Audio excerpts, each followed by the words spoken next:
Bonjour tout le monde, ici Titi79010. Donc aujourd'hui je vais faire une vidéo de deck profile. Donc je vais vous faire le deck profile de mon deck Gargano. Donc je vais d'abord vous présenter ma decklist. Et une fois que j'aurai fait ça, je vais expliquer la synergie entre les cartes. Et une fois que j'aurai fini sur ça, je vais expliquer la loupe, la loupe principale du deck, celle qui revient le plus souvent. Puis après il y a énormément de loupes possibles, mais ils viennent moins souvent que les autres. Donc voilà, 3 Garg Arsenal, donc c'est très fort. 3 Garg Armor, 3 Garg Excel, 2 Garg MK2, donc voilà, pour ce qui était de la partie Gargano.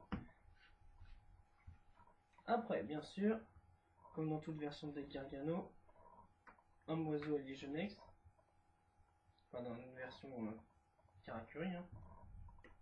2 effets Glayer, 2 Seizen et 1 stratège. Voilà, puisque le but c'est quand même de faire OTK avec les synchro Karakuri. Donc après, bien sûr, un violent, 3 typhons et un limiteur immoval, puisque c'est un deck machine qui ne fait que des monstres machines en synchro et en liquide la plupart. Donc voilà, très fort les limiteurs. Un pot d'avarice, un trou noir. Voilà les staples quoi. Trou noir, pot d'avarice, monster et mort. Et après, pour ce qui est des pièges, 3 prisons dimensionnelles, 2 trappes sans fond, 2 avertissements divins, 2 paralysateurs de pièges, puisque le but c'est de faire OTK. Ça permet de se protéger des pièges de l'adversaire pendant un tour, donc c'est très fort. Un hommage torrentiel, un Starlight Rod, une évacuation forcée et un jugement solennel. Voilà, donc là, comme vous avez pu le voir dans cette version, il y a beaucoup de pièges. Donc c'est pas mal. Voilà. Donc certains jouent plus de Karakuri dans leur version, moi j'en joue que 3, parce que le but c'est qu'ils soient dans le deck et qu'on fasse nos Dixit avec notre synchro avec notre oiseau Genex. Donc là je vais vous expliquer la loupe de base du deck. Enfin non, je vais quand même d'abord vous montrer l'extra deck, j'avais oublié. Donc voilà, en Xit 3, j'ai un Dragon Léviathan, un Zaymen Automate, un Soul Silver Mountain. En Xit 4, un Papillon, un Maestro, un Utopie, un Perle Chevalier, un Girgandix bien sûr. Dans cette version je n'en joue qu'un puisque il n'a aucune utilité dans cette version à part à permettre d'avoir la loupe quand on ne l'a pas déjà en main ou quand on n'arrive pas à la tutoriser. Parce que la loupe se tutorise très facilement. Donc j'ai mis une Triforce. Donc comme vous l'auriez remarqué, j'ai 16 cartes dans mon extra deck. Donc en fait c'est que en tournoi, soit je prends le Perle, soit je prends la Triforce selon mon coup de cœur, mais la plupart du temps je prends le Perle. Donc voilà. Donc une Triforce, en synchro, donc une Triforce, un Dragon Rose Noir et les synchro Karakuri. Donc j'en ai mis 2 de chaque. Donc 2 Buredo et 2 Buret. Un Stardust pour le Starlight et un Scrap Deck parce qu'on fait les synchro 8 très facilement et c'est une carte très forte. Voilà pour ce qui était de l'Extra Deck. Maintenant je vais garder mes trucs dans un coin et je vais vous montrer vite fait comment on fait une loupe. Enfin comme la loupe qui arrive le plus souvent avec le deck. Voilà.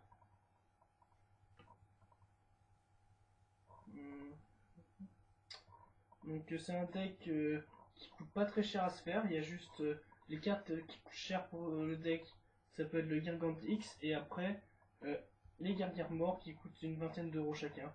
Donc on va dire que c'est un budget moyen, parce qu'il y a vraiment des decks qui coûtent beaucoup plus cher, comme le Rescue Rabbit à sa sortie et autres, mais bon, voilà.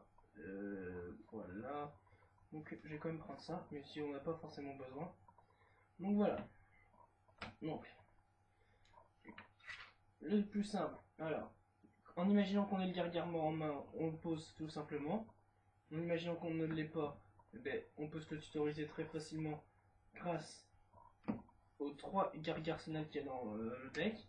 Donc le Garg Arsenal, pour ceux qui ne connaissent pas, on peut le sacrifier quand il est sur le terrain pour invoquer spécialement un Gargan de notre deck en mode défense face recto, sauf un Garg Arsenal bien sûr. les guerriers arsenal gagnent quand même 200 points d'attaque pour chaque guerrier sur le terrain, donc ils montent vite en attaque, ça peut être sympathique dans certains cas. Même s'il n'est pas forcément joué pour ça, mais il est quand même sympathique sur ce point-là. Donc voilà, donc on fait en sorte d'avoir le guerrier mort tour 1 sur le terrain, donc grâce au guerrier arsenal ou soit parce qu'on l'a en main. Voilà, on le fait vers verso. À notre tour, on va le flipper face recto. On va utiliser son effet pour chercher un guerrier Excel. Avec le guerrier Excel, on va l'invoquer spécialement. Donc, une fois qu'on l'a invoqué spécialement, on va le remettre dans notre main pour invoquer un homme légionnex. Une fois qu'on a un homme oiseau jeunex, on va invoquer un guerrier Excel. Donc voilà, on va faire un soit on peut le remettre verso, on remet notre guerrier mort face verso bien sûr. La plupart du temps c'est comme ça qu'on fait. Plouc. On fait un synchro 7. Une fois qu'on a fait notre synchro 7 qui sera notre Karakuri, un buret, on va utiliser son effet pour invoquer lui. On va utiliser l'effet du Nizipachi pour remettre face recto notre guerrier mort. Donc on va pouvoir faire l'effet du guerrier mort pour aller rechercher notre guerrier Excel qu'on va invoquer spécialement. On va refaire un synchro 7 encore pour encore refaire un buret. Donc là déjà vous voyez le potentiel d'attaque commence à monter vite pour très peu de cartes au début. On va utiliser l'effet du buret pour se prendre un Seizen. Voilà.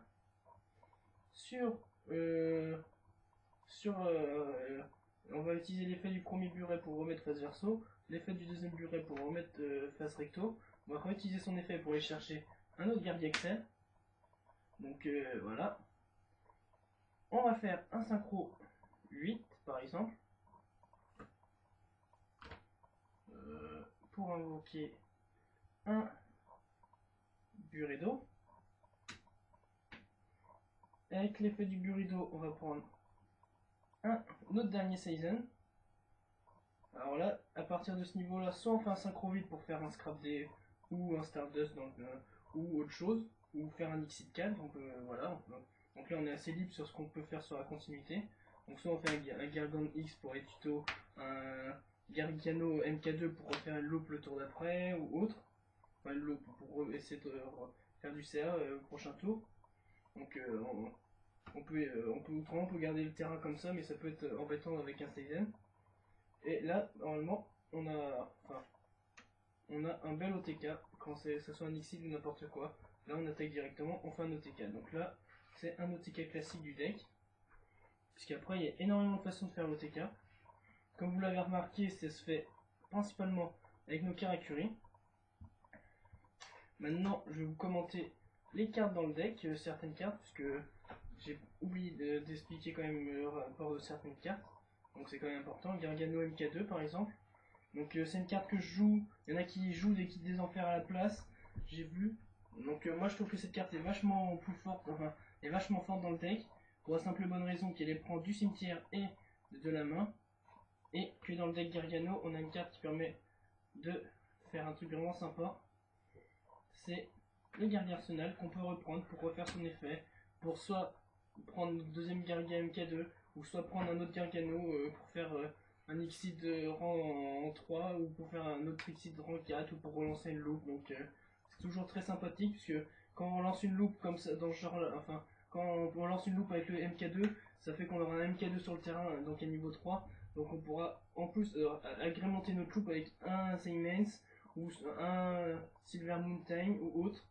Donc ça nous permet d'avoir en plus de la loupe classique des 3 synchro Karakuri, un niveau 3, donc enfin un Exit de rang 3, donc ça peut être très très sympathique. Donc voilà, donc ça c'était la loupe de base que je vous ai expliqué. Donc là ça fait un petit moment que la vidéo a commencé, on doit être quasiment 10 minutes.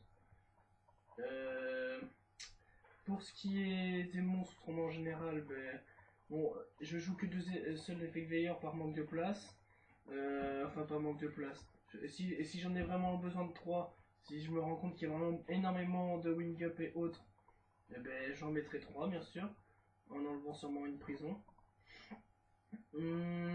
Alors dans ce deck là j'ai mis qu'un seul hommage torrentiel Pourquoi? Pour la simple et bonne raison que la plupart du temps on a notre Gargare mort sur le terrain et ou des Xyz ou des synchros. Donc ça peut être embêtant de se détruire son propre terrain parce qu'on a toujours une présence de monstre sur le terrain et ça peut être très embêtant de la perdre juste pour détruire juste pour gérer une invocation adverse. Donc j'ai préféré mettre 3 prisons dimensionnelles pour gérer les elements et autres. Donc ça peut être embêtant.